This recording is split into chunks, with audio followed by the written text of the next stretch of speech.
Yes, sit down, settle down, guys. Welcome back, students, to another Planet Mithril's Middle-earth strategy battle game university class.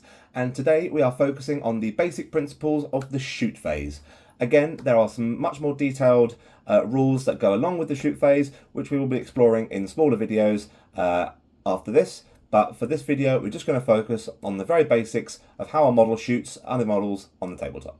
Now, many models in Middle-earth carry and are proficient with bows. A well-placed volley of bowfire can seriously jeopardise a key model, weaken a key hero, and seriously thin the numbers before you reach the combat phase. As a result, learning the intricacies of the shoot phase, all the detailed rules, can really give you a leg up on the tabletop. So as with the movement phase, the player with priority shoots first.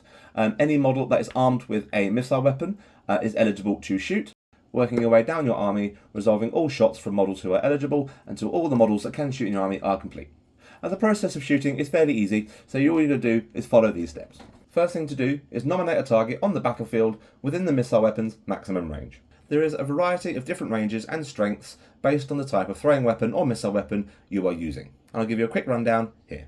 Now, missile weapons can range from anything from throwing daggers, blowpipes, all the way through to large bows and crossbows, depending on what models you are playing in the game. Throwing weapons, such as daggers, have a range of 6 and a strength of 3. Throwing spears, such as seen across the army of the Rohirrim, have a range of 8 with also a strength of 3.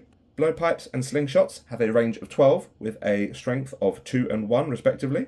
Your shorter bows, dwarf bows, orc bows, and urukai bows have a range of 18 inches, and most other bows, including dwarf longbows, elf bows, great bows, longbows, and crossbows, have a range of 24 inches.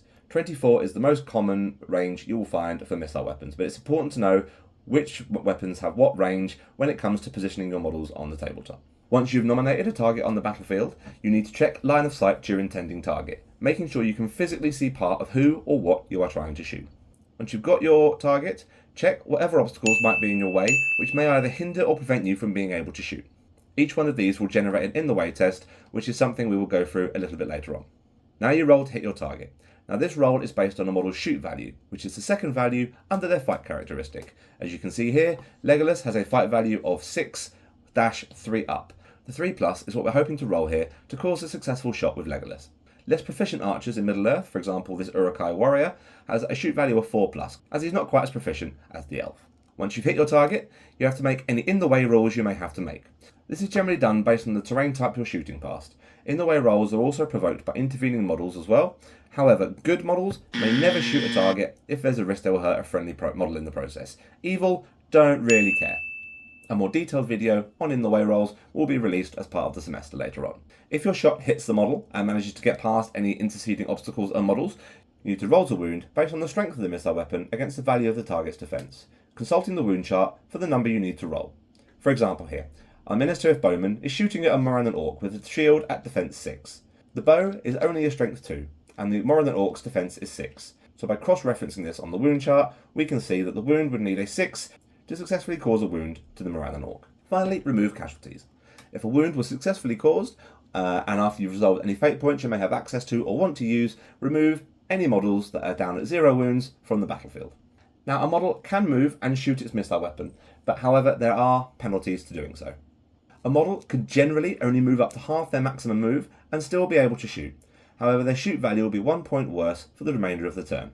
This is to represent them hurriedly readying a shot as they move. For example, our Gondor Archer here has a shoot value of 4+, but he's moved 3 inches, which is half his maximum move, to draw line of sight to his target. As a result of this, his shoot value is increased to a 5 up. Crossbows, however, have the unfortunate penalty of if you move at all, they can't shoot, because they are the shotguns of the Middle-earth world and take a lot more time to ready a shot. So important notes to take on board.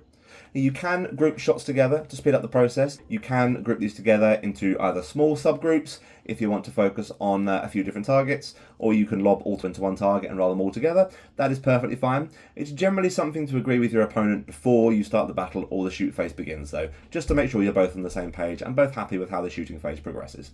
If there are different strength missile weapons or different values to hit, it's generally good custom here as well to use different coloured dice to represent each type of bow or missile weapon.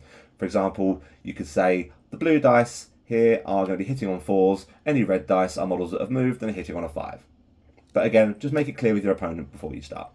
Turning a model on the spot as well, much like with changing a facing in the movement phase, it does not count as moving and does not apply any penalty to your shoot value for the remainder of the turn.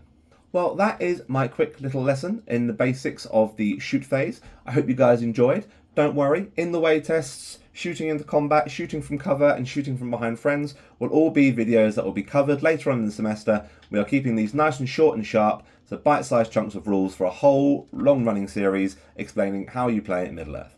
Well, I really hope you guys enjoyed today's class. I hope you'll join us for the next video, which will dictate the basics of the combat phase. And until then, guys, take care and class dismissed.